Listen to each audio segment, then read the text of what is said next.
16 বছরের যে ধারাবাহিক অত্যাচার নির্যাতন সেটা শুধুমাত্র রাজনৈতিক গণ্ডির মধ্যেই সীমাবদ্ধ ছিল না। যারাই ভিন্নমত পোষণ করেছে তারাই বিভিন্নভাবে ভিকটিম হয়েছে।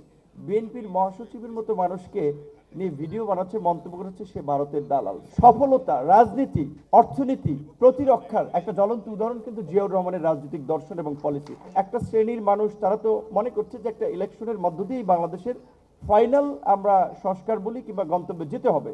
আরেকটা অংশ জানে, কিন্তু তারপরেও তারা এটা না বোঝার ভান করছে। তো এইবার যখন আমি ডিবির কার্যালয়ে গিয়েছিলাম তখন আমি দেখেছিলাম যে আসলে বিএনপির সিনিয়র নেতাদের সাথেও কি ধরনের আচরণ করা হয়েছে। ওখান থেকে ভেবেছি যে মানুষ এটা কিভাবে পারে যে এত নির্যাতন নিপীড়নের পরেও আদালতে কিংবা প্রিজন ভ্যানে তার কর্মীদের উদ্দেশ্যে হাত নেড়ে হাসি মুখে একটা আপোষহীন ভাবমূর্তি তাদের কাছে প্লেস করাটা। এমন কোনো মানুষ নাই যে যার সাথে শুধু দুর্ব্যবহার না, অমানবিক ব্যবহার করেছে। তার মধ্যে একটা টিমের একজন উনি আমার কাছে জিজ্ঞেস করলো যে আচ্ছা ভাই, তোর সাথে তো তারেক রহমানের কথা হয়, আন্দোলনেও তোর ষড়যন্ত্র আছে, উনি লোকটা কেমন একটু বলতো দিই, তোদের সাথে তো কথাবার্তা হয়। তো এইটা শুনে আমার মানে ভিতর থেকে একটা হাসি পাইছে যে এমনিতে আমরা কি ধরনের একটা নিপীড়নের মধ্যে, মারের মধ্যে আছি, তার মধ্যে উনি জিজ্ঞাসা করতেছে। তো আমি ভাবলাম এই লোকটা কি বিএনপি করেন নাকি। এই জুলাইটা কেন হলো এবং এই জুলাইয়ের অংশীদার কারা, এই জুলাইটা কিভাবে হলো। তো তার এই সব শ্রেণী পেশার মানুষ এইভাবে আসলে কিভাবে এইরকম একটা গণ অভ্যুত্থানে অংশীদার হলো। বিকজ দীর্ঘ 16 বছরের যে ধারাবাহিক অত্যাচার নির্যাতন সেটা শুধুমাত্র রাজনৈতিক গণ্ডির মধ্যেই সীমাবদ্ধ ছিল না।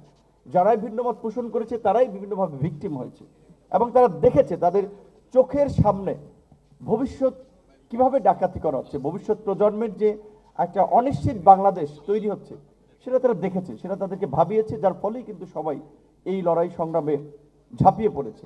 একটা শ্রেণীর মানুষ তারা তো মনে করছে যে একটা ইলেকশনের মধ্য দিয়েই বাংলাদেশের ফাইনাল আমরা সংস্কার বলি কিংবা গন্তব্যে যেতে হবে। আরেকটা অংশ জানে, কিন্তু তারপরেও তারা এটা না বোঝার ভান করছে। তো যারা জানে তারা জানিয়ে দিলে হয়। সেই নির্বাচন সহ সামগ্রিক পরিস্থিতি নিয়েও কিন্তু অনেকগুলো সংকট তৈরি হয়েছে। ভোট এবং গণতন্ত্র না থাকার ফলে এই ধরনের একটা ফ্যাসিস্ট তৈরি হলো, ফ্যাসিবাদ তৈরি হলো। শেখ হাসিনার বিকল্পকে এই সমস্ত ন্যারেটিভ মিডিয়ার মাধ্যমে বিভিন্নভাবে বলা হয়েছে।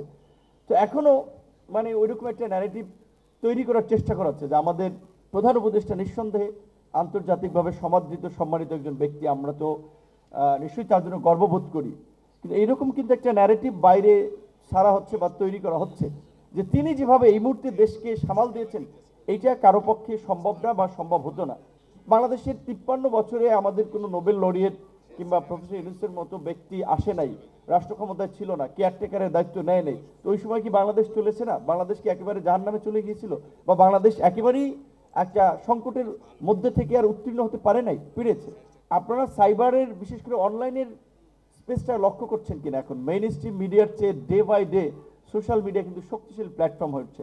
বিএনপির মহাসচিবের মতো মানুষকে নিয়ে ভিডিও বানাচ্ছে, মন্তব্য করেছে সে ভারতের দালাল। তারা জানুক, যেদিন শেখ হাসিনা রাজাকার মন্তব্য করে সমস্ত শিক্ষার্থীদেরকে এক প্রকারে ক্ষুব্ধ করেছিল, সেদিন রাতে আমরা তাদেরকে বলেছিলাম যে এই ছাত্ররা যেই স্লোগান দিয়েছে, ছাত্র লীগ এখানে হামলা করতে পারে, ছাত্র দলকে এখানে ভ্যানগার্ডের মতো দাঁড়াতে হবে, প্রয়োজনে ছাত্রলীগও মরণ কামড় দেবে, যুব দলও যেন আপনার প্রয়োজনে নীলক্ষেত কিংবা শাহবাগে অবস্থান নেয়। সফলতা, রাজনীতি, অর্থনীতি, প্রতিরক্ষার একটা জ্বলন্ত উদাহরণ কিন্তু জিয়াউর রহমানের রাজনৈতিক দর্শন এবং পলিসি। তিনি বুঝতে পেরেছিলেন যে বাংলাদেশের মতো এরকম যুদ্ধ বিধ্বস্ত দেশকে বিনির্মাণ করার জন্য আমাদের কৃষিতে বিপ্লব ঘটানো দরকার। তিনি আর্মির লোক হয়ে জুতা কাপড় চোপড় সহ নেমে গেলেন খাল খনন কর্মসূচিতে, যেটা কিন্তু বাংলাদেশের কৃষিতে একটা গুরুত্বপূর্ণ ভূমিকা রেখেছিল। রেমিটেন্সের যে কথা বলি বা আমাদের বৈশ্বিক শ্রমবাজারের কথা বলি, এইটাও কিন্তু ওপেন করার ক্ষেত্রে সবচেয়ে অগ্রণী ভূমিকা পালন করেছিল জিয়াউর রহমান। রাজনৈতিক ক্ষমতায়ন, অর্থনৈতিক মুক্তি, সামাজিক পরিবর্তন এবং সবচেয়ে আমরা যেই আলাপ আলোচনা করছি যে সংস্কারের কথা, সংস্কার তো 2 মাসে 15 দিন আমরা বসে সব সেট করে ফেলবো এমন একটা বিষয় না। এটা চলমান প্রক্রিয়া, এটা চলতে থাকবে। কিন্তু নির্বাচনটা কিন্তু এই মুহূর্তে জরুরি। একটা গণতান্ত্রিক যাত্রার দিকে যদি আমরা না যেতে পারি, আমাদের গণতান্ত্রিক অধিকার যদি না থাকে, জনপ্রতিনিধি নির্বাচন করার সিস্টেম যদি আমাদের না থাকে, তাহলে আমরা সংস্কার কিংবা তরুণদের রাজনৈতিক ক্ষমতায়ন আমরা কিভাবে করব? সেজন্য নির্বাচনটা জরুরি এবং আমরা মনে করি যে বেশিরভাগ মানুষই এটা উপলব্ধি করতে পেরেছে। ডিসেম্বরের মধ্যে একটা ইলেকশন দরকার। আমরা প্রধান উপদেষ্টাকে বলেছি ডিসেম্বর, কিংবা আপনি যদি মনে করেন 1-2 মাস প্লাস মাইনাস হতে পারে, আপনি সুনির্দিষ্টভাবে আমাদেরকে একটা মাস জানান, কারণ বাংলাদেশের গত 16 বছরের অভিজ্ঞতায় আমরা ভোট এবং নির্বাচন নিয়ে এখন একটা অনিশ্চিত একটা গন্তব্যের আমরা পরিস্থিতি দেখতে পাচ্ছি, যেটা দেশবাসীকে নতুন করে আতঙ্কিত করছে।